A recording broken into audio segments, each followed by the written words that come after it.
Alright guys, so on this worksheet, you're going to be simplifying, and what is simplifying? If you don't have a perfect square number, you want to rewrite it with multiplication to get a perfect square number.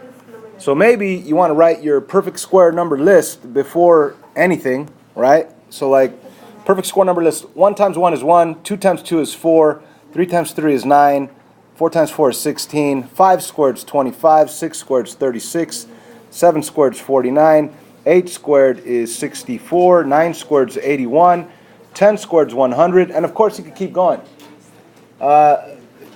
So you have that list, and now you look at number 1, for example. It says the square root of 18. 18 is not a perfect square number, so you want to rewrite it with multiplication to get a perfect square number. So if you have your list, you could just look at it. 4 times something, give you 18? No. 9 times something, give you 18? Yeah, 2. So we're going to write the perfect square number first. Don't go 2 times 9. Write down 9 times 2. 9 times 2. Now, this is what you're supposed to do. You're supposed to do this and then split it. But I kind of like skipping that step. Since you know you're going to split it anyway, you might as well just split it right from the start. And of course, the square root of 9 is the nice, beautiful number 3, and the square root of 2 stays the square root of 2, and that's your simplified answer for number 1. So most of those are done that way. Let's jump to one that's a little different, kind of like, let's say, number 10 is a little different, because it has a number on the outside of the square root of 72.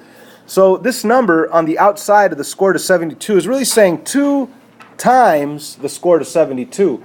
So this 2 times, this part right here, we're just going to keep it, we're going to bring it down once we simplify this guy.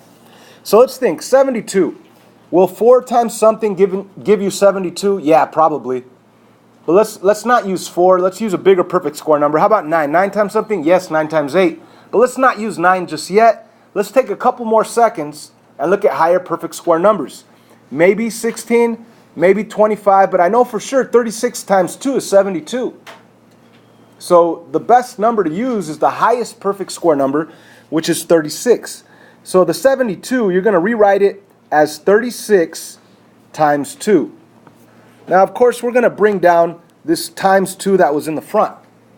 And of course, the whole purpose of rewriting this as 36 times 2 is so you could actually do the square root of 36. So you really have 2 times 6 times the square root of 2.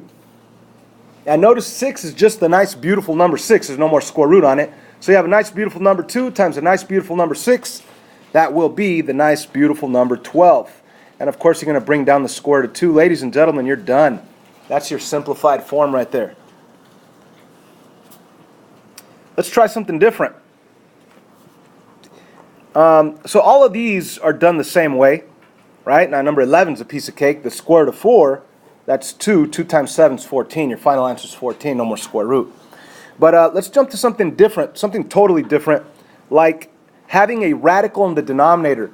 On yesterday's video, on the last video we had on Edmodo, we said that we can't leave a radical in the denominator.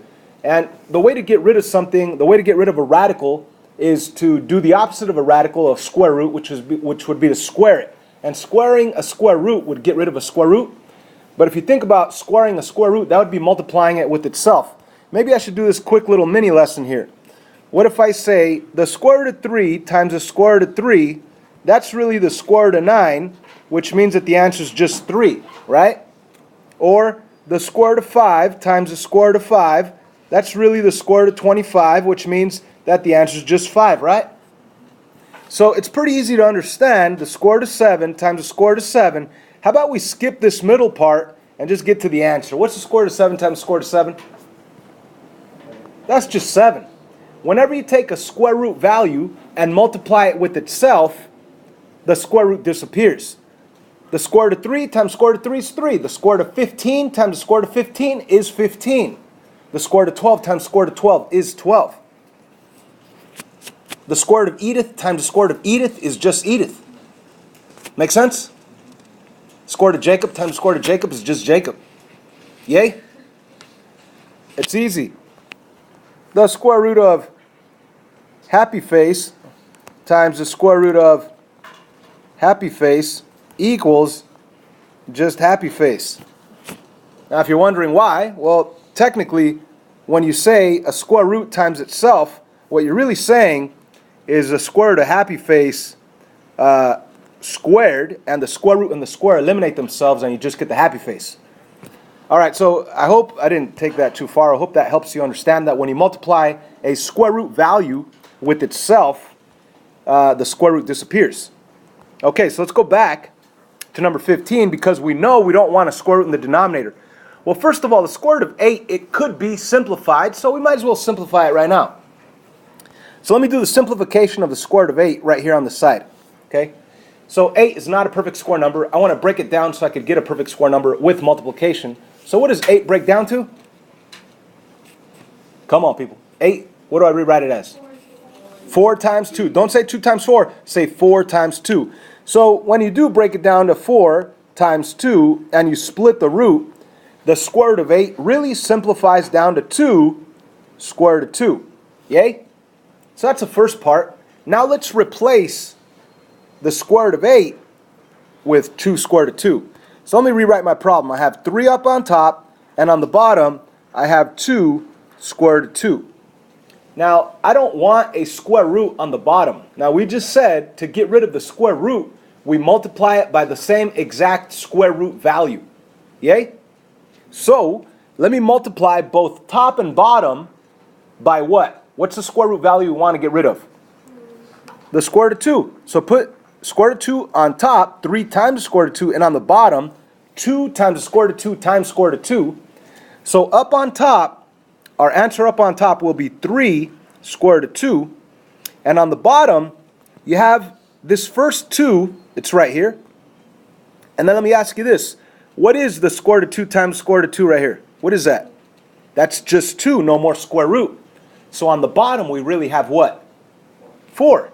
So the final answer is 3 square root of 2 over 4. Ta-da! Now, of course, when you get a fraction, as long as you don't have a square root on the bottom, you're good. But always try to simplify. Like if this would have been a 2 over 4, you would have been able to cancel 2 over 4 and make it 1/2. But it's 3 over 4, you can't reduce it, you're done. Make sense? Shall we try another one with the square root on the bottom? Okay. That would be either 17, 19, or 20. Pick one. 19. 19? Okay, so I hope we remember yesterday we had the square root of A over B could be split as the square root of A over the square root of B. You guys remember that? But you could also go backwards, where if they're split, you could put them back together as one. Now, most of the time, that wouldn't be a good idea. But in this case, if I were to put these back together just for a little while and put the 9 over 27, why would I do that? Because 9 over 27 could be reduced. What is 9 over 27 reduced to? 1/3. So in reality, I have the square root of 1 over 3. And now let's go back to splitting the root, the square root of 1 over the square root of 3. And the square root of 1 is 1. So up on top I have a 1. And on the bottom I have this square root of 3 that I cannot leave. I cannot leave it there. You don't want a square root in the denominator. So I'd have to get rid of that square root in the bottom by multiplying both top and bottom by what?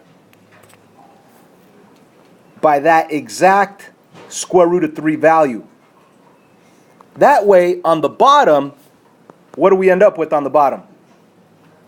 The square root of 3 times square root of 3 is just 3, because the square root of 9 takes you back to 3. And on top, 1 times square root of 3, that's just square root of 3. Ladies and gentlemen, this is a good answer.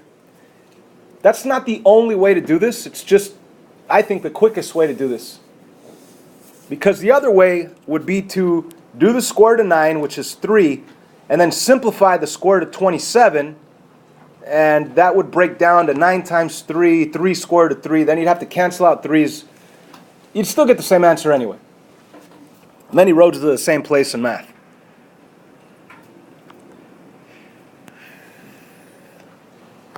Should we do 17 since we have a couple of minutes left on this video? Yeah. Okay. So what would be the first thing to do, guys?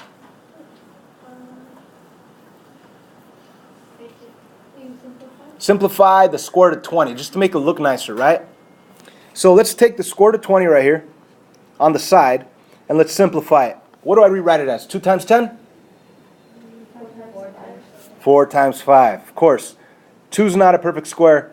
10 is not a perfect square. 4 is a perfect square. That's why we want to rewrite it as 4 times 5. Split the root, and you're going to get the simplified form of 2 square root of 5. So what I want to do is replace the square root of 20 with 2 square root of 5. So let me rewrite this thing. I have an 8 up on top, and on the bottom, I have the 2 square root of 5. However, I do not want a square root of 5 in the denominator. I mean, the 2 out there is fine. The 2 in the bottom is fine. That's a nice number 2. But the square root of 5, I do not want, right? So how am I going to get rid of that square root of 5 in the denominator? Multiply both top and bottom by that same exact square root value. Okay? So up on top, I will have 8 square root of 5. And on the bottom, I'm going to have this 2 that's out in the front. It's still there. And it's going to be 2 times. Now, what is the square root of 5 times square root of 5? That's just 5. So it's really 2 times 5. So my final answer, well, actually not final answer, but almost final answer, on top will be 8 square root of 5. And on the bottom, we have 10. No more square root on the bottom. So that's great. We're almost done. The final step is to recognize that 8 tenths, 8 on top, 10 on the bottom, 8 tenths could be reduced by 2. So if you reduce the top and bottom by 2, you're going to get a 4 over 5. And that would be your final answer. 4 square root of 5 over 5. Ta-da!